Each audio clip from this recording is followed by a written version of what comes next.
This is a case of complete tear of anterior cruciate ligament with medial meniscal tear along with lateral meniscal tear.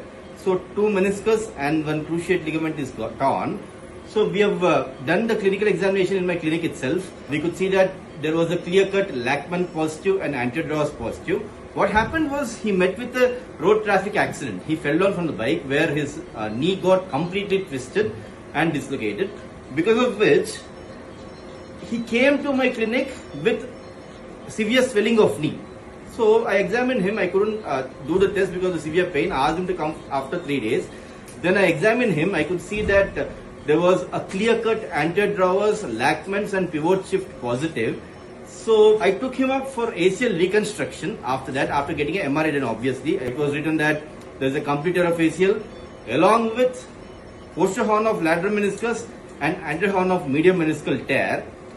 So what we did is, we did ACL reconstruction with ipsilateral semitendinosus and gracilis graft, which is taken from the same side of the leg.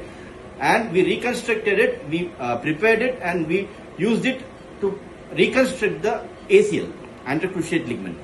So here we actually thought of repairing the lateral meniscus and medial meniscus, but it was a very complex tear. It was unrepairable. We had to balance it. We just balanced it so that it won't cause further problem. Usually, most commonly after arthroscopic ACL reconstruction, if we miss out on meniscus, usually that is the main cause of pain which is there. Post-operatively, the main cause of pain is meniscal tear, which we neglect. So we balanced it so that there won't be any pain in future because of the meniscal tear. Now we have done the suturing. Post-operatively, we saw that the anterior drawers, Lachmans, pivot shift, all were negative because we have reconstructed the ACL. Now the patient, what happens is he'll go for rehabilitation. There will be a ROM knee brace.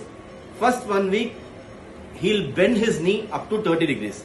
From first week to second week, he'll bend his knee from 30 degrees to 60 degrees. From third week onwards, he'll bend his knee up to 90 degrees or more than that.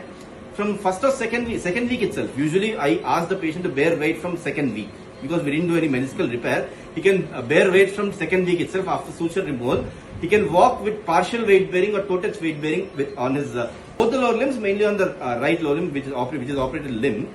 So after 3 weeks, the brace is removed. He is asked to walk without support by bending his knee completely up to 120 degrees, because that is the usual time which we ask the patient to not bend more than 90 degrees. That is up to 3 weeks. Now he is all good after 3 weeks to walk normally without walker support. Lachman's is positive. Lachman's test positive. Anterior draws clearly positive with more than 2 centimeters of anterior displacement of tibia. Pivot shift clearly positive.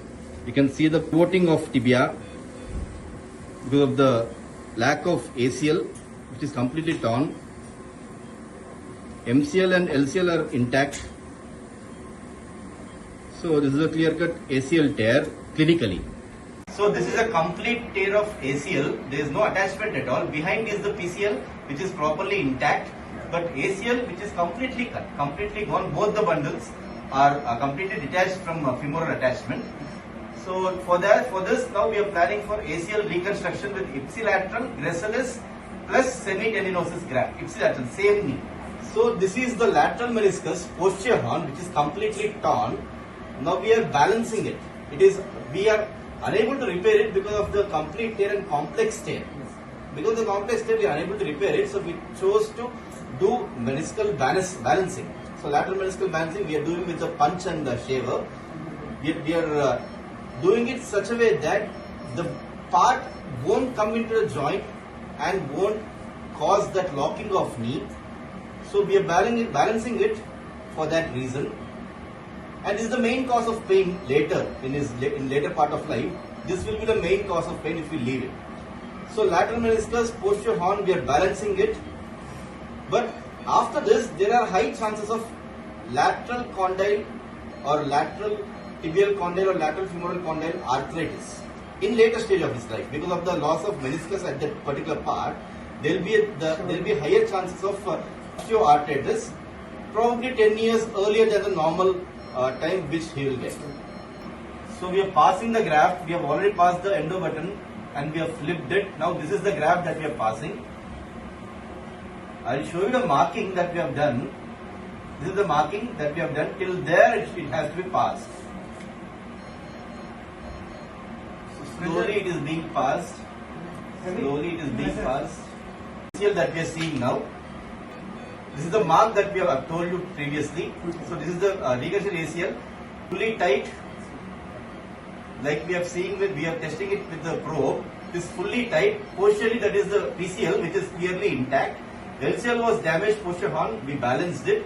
So this is the reconstructed ACL using gracilis and semitendinosus graft, which is top. So we have done ACL reconstruction today. So like we can see, anterior draws is negative now. Lachman's negative. Pivot shift is negative. Mainly we see anterior draws. This is negative. So we have done suturing now.